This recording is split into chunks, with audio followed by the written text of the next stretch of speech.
हम भी हुकूमत की कारकर्दगी से मुतमईन नहीं हैं। हम भी बढ़ती हुई बेरोजगारी, महंगाई, लोड शेडिंग, दहशतगर्दी और रोज बरोज बिगड़ती हुई अमनो अमान की सूरत हाल से परेशान हैं। तब्दीली किसे बुरी लगती है? हम भी तब्दीली चाहते हैं, मगर तब्दीली लाने का ये कौन सा तरीका है? खत नहीं लिखा गया और आपने एक मुंतखब वजीर आजम को 5 साल के लिए नाअहल करार दे दिया। उस वक्त ये जज कहां थे जब आसिफ जरदारी सदर पाकिस्तान के लिए अपने कागजात नामजदगी दाखिल करवा रहे थे? क्या उस वक्त उन्हें स्विस मुकदमात का इल्म नहीं था? अब जब वो सदर पाकिस्तान बन चुके हैं तो इनके खिलाफ खत लिखवाकर पूरे पाकिस्तान को जलील करवाना चाहते हैं। अब इन्हें वसी तर कौमी मफाद नजर क्यों नहीं आता? इस मुल्क में हमने वजीर आजम को फांसी पर लटकते देखा, उसकी बेवा पर तशद्दुद, उसकी बेटी की कैद और उसके दामाद की जेल देखी, बेनजीर को शहीद होते देखा, नवाज शरीफ को मुल्क बदर, जियालों को कोड़े और सियासी कारकुनों को जेलों में जाते देखा। सियासतदानों को हर सजा दी गई, लेकिन अब हम पहले करप्ट ब्यूरोक्रेसी, फौज, जर्द सहाफत और अदलिया का एहतसाब देखना चाहते हैं। असगर खान पिटीशन की सुनवाई जारी है। इकबाल जुर्म हो चुका।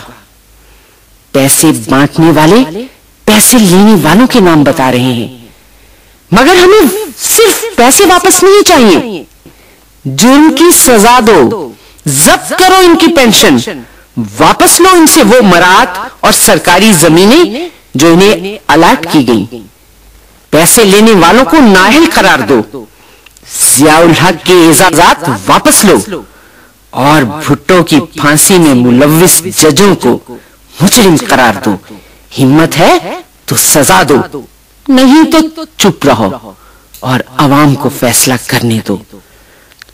हर बार सियासतदानों पर कानून की हुक्मरानी साबित न किया करो। हमें भी बहुत सी हुकूमती पॉलिसियों से इख्तलाफ है।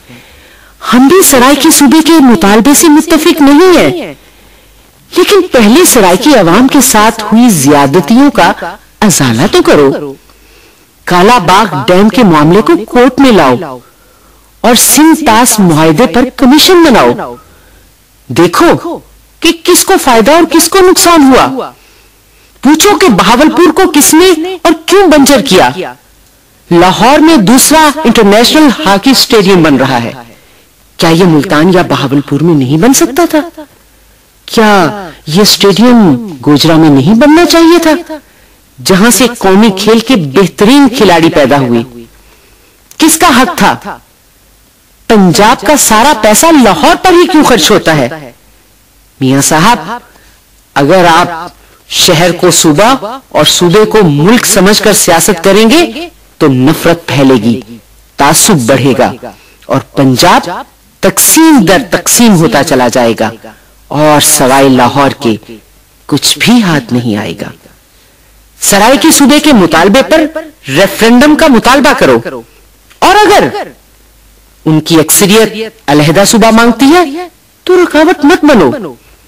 एक दफा खान साहब ने कहा था कि मियां साहब और जनाब सदर मुमलिकत आसिफ जरदारी ने अपनी सियासी जमातों पर खुदकुश हमले किए हुए हैं। अवामी मसाइल के हल में नाकामी के हवाले से बात किसी हद तक दुरुस्त थी, लेकिन आज खुद इमरान खान अपनी तब्दीली के नारे पर खुदकुश हमला कर बैठे हैं।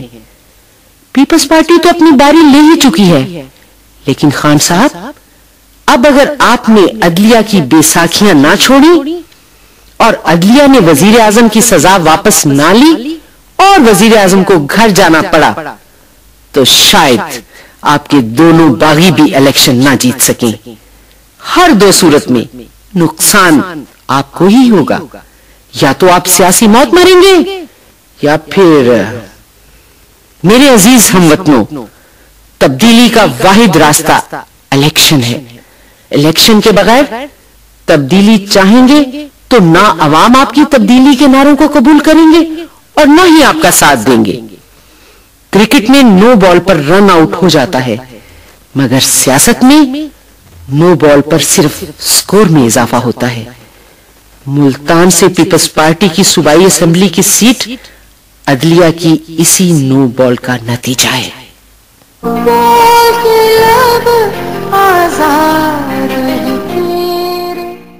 लब कुशाई को तौहीन अदालत न बता, वरना इज्जत ना मोहब्बत ना सियासत होगी। ना यकीन हो तो बुला कर देखो, हर जियाले को यहां हसरतें जिंदा होगी। मैंने माना कि अदालत है तुम्हारी लौंडी, फिर जो मकतूल को मारा तो नदामत होगी। है अगर दम तो पकड़ ले किसी फिरौन का हाथ, फिर हरासा की हरासत से मलामत होगी। तुझमें हिम्मत है तो फिर पूछ किसी आमर से, जुर्म गर पाला है तुमने तो कयामत होगी।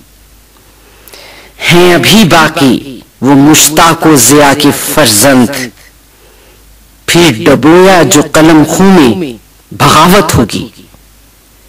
अब नहीं हमको किसी आतिशे नमरूद का डर, अब तो अंगारों पे चलने से इबादत होगी।